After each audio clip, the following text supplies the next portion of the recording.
अच्छा सर, आपका व्यू मैं बैंकों पे जरूर चाहूँगा। सर, आपकी आपकी जो 2-3 स्क्रिप्ट्स थी, उन्होंने इतना अच्छा किया। जस्ट पुटिंग या instance of IDFC First bank, और आपका हमेशा ये तर्क रहा है कि मेरा झुकाव जो है वो निजी बैंकों की तरफ है। आईडीएफसी फर्स्ट बैंक वाकई आपका एक बहुत अच्छा कॉल था।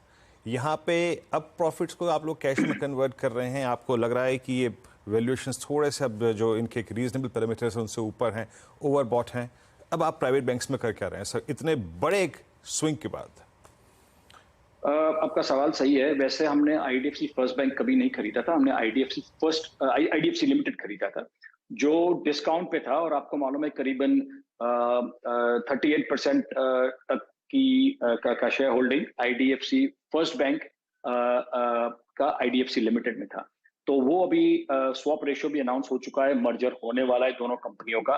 और नाउ मतलब जब भी ये मर्जर कंप्लीट होगा उसके बाद हमको आईडीएफसी फर्स्ट बैंक के शेयर्स मिलेंगे, आईडीएफसी लिमिटेड के shares will be extinguished.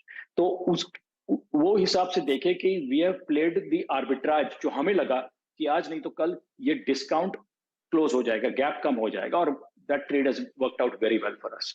So that is one. दूसरा जो आपने पूछा अबाउट प्राइवेट सेक्टर बैंक्स, आज की तारीख में आप देखिए कि जून के जो आंकड़े आए हमारे पास, करीबन 16.5% नॉन फूड क्रेडिट ग्रोथ हुआ है। उसमें ऑफकोर्स रिटेल का बड़ा पोर्शन है, पर फिर भी प्राइवेट सेक्टर बैंक्स में हमने पहले से we have preferred private sector banks.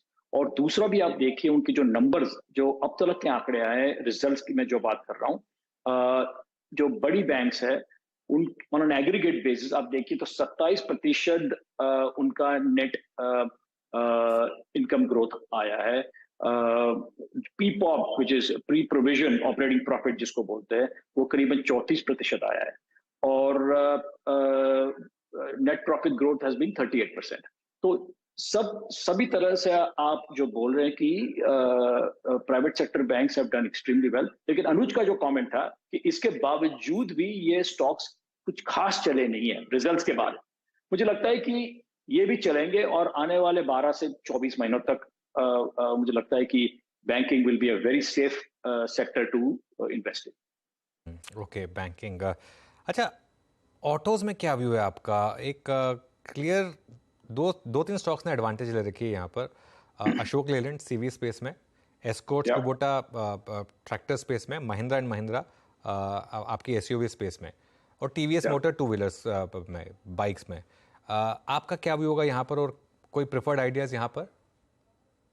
मुझे लगता है ये पूरा क्षेत्र आज की तारीख में पूरा auto, again it is not good to generalise कि पूरा ऑटो, क्योंकि टू व्हीलर का ऑडियंस अलग है, फोर व्हीलर का ऑडियंस अलग है, और ऑफकोर्स ट्रक्स का ऑडियंस अलग है।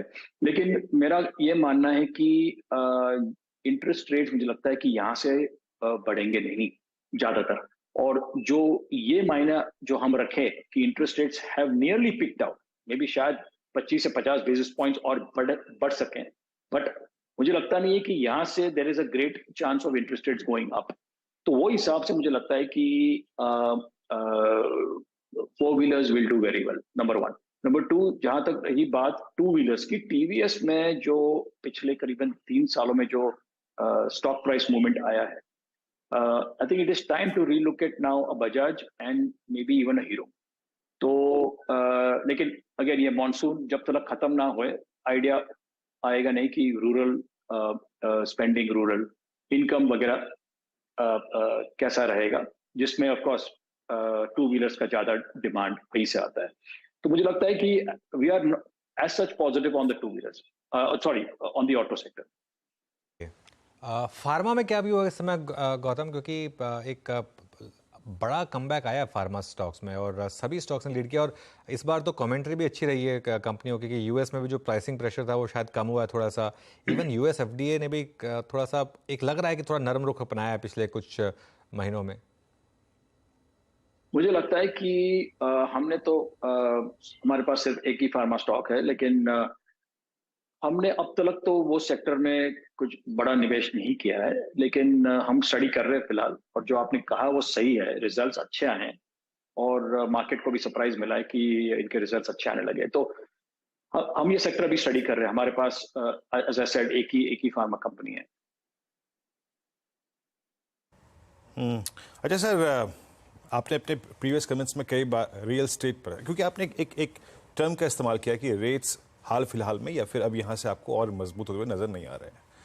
रियल एस्टेट में पैसा बना भी, आपने अपने प्रीवियस कमेंट्स में मुझे याद अच्छी तरीके से पॉलीकैब का जिक्र किया था, the best price performer so far in real estate ancillary space. बहुत सारी स्किप्स का जिक्र किया था, बजाज इलेक्ट्रिकल्स का जिक्र किया था। यहाँ पे अब लोग आप क्या कर रहे हैं? आई मीन रियल एस्टेट पे एक्सपोजर है आपका, या ले रहे हैं, या फिर रियल एस्टेट एंसिलरी पे, और ये जो होम इक्विपमेंट्स वाली कंपनियां हैं इन पे क्या कर रहे हैं आप लोग इस वक्त? रियल एस्टेट हमने कुछ निवेश नहीं किया है अब तक, और शायद अभी मुझे लगता है कि it's time to relook at it. कुछ कंपनीज के जो रिजल्ट आए हैं वो इतने खास नहीं रहे, जो पिछले क्वार्टर की बात कर रहा हूँ।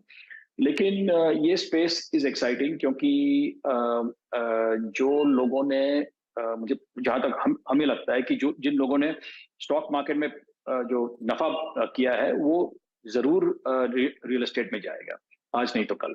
तो मुझे लगता है कि रियल एस्टेट का जो करीबन 8 साल से जो डाउनवर्ड ट्रेंड था, वो अभी सेक्टर पूरा 180 डिग्री टर्न हो रहा है।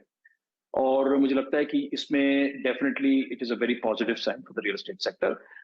आप रियल एस्टेट खरीद सकते हो डायरेक्टली कंपनीज को, या the other way to look at it is buying cement. करीबन 60-65% सीमेंट का कंजम्पशन रियल एस्टेट सेक्टर में जाता है, तो उसकी वजह से मुझे लगता है कि आप सीमेंट को भी देखें तो बेहतर रहेगा। That is our view on real estate. Okay अच्छा सर, मुझे याद अच्छी तरीके से जब आपका लास्ट इंटरेक्शन मेरे साथ हुआ था, उसमें आपने सबसे पहली चीज़ जो कि इंडियन मार्केट्स के पर्सपेक्टिव में पॉजिटिव बोली थी, वो था कि flow towards India will continue. आपने इमर्जिंग मार्केट्स में चाइना की प्लेसमेंट, आपने कोरिया की प्लेसमेंट, आपने ताइवान की प्लेसमेंट, बहुत खूबसूरती से प्लेसमेंट समझाई थी वो। अभी जो ये फिच का इंसिडेंट हुआ, या फिर यूएस में रेट हाइक की क्रम में पॉज ना होना, सितंबर में एक और हाइक होने की पॉसिबिलिटीज, आपके उस व्यू में कोई चेंज आया है? आपने कहा था कि अभी तो हमें चौथे पायदान पे इमर्जिंग मार्केट्स में या फिर एशिया में अभी तक पैसा मिला है, अभी और मिलेगा। क्या उस व्यू में कोई चेंज आया है आपके? नहीं, व्यू में कोई चेंज नहीं आया, और हम काफी एफआईआई इन्वेस्टर्स से नॉर्मली बातचीत करते रहते हैं, और उनके हिसाब से भी अभी भी कोई फर्क नहीं पड़ा है। मुझे लगता है कि पैसा जिस तरह से इंडिया में आ रहा है वो लगातार रहेगा, उसमें there is no change. Gautam ji, बहुत बहुत शुक्रिया आज हमारे साथ जुड़ने के लिए और बात करने के लिए। Thank you.